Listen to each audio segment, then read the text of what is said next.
Basna Liski i gnjurcu. Liska cijeli dan čuvala sva jaja u gnjezdu među gustom trstikom.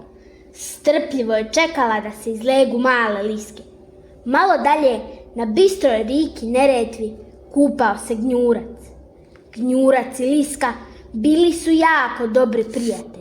Liska je jedan dan zamolila gnjurca da joj pričuva jaja dok ona ulovi nekoliko punoglavaca za ručak. Dok je ona lovila, iz gnjezda se izlegu male liske. Gnjurac je sav uzbuđen počeo dozivati lisku kako bi joj pokazao novosti u gnjezdu. Liska se vrati i zahvali se gnjurcu te ga pozove na ručak. Gnjurac jedva dočeka poziv jer jako voli jesti punoglavce. Dok su odrasli uživali u lipom ručku, liskice su se igrale u plićaku i veselo pijukale. Pouka: dobro je imati prijatelja koji je spreman pomoći u svakom trenutku.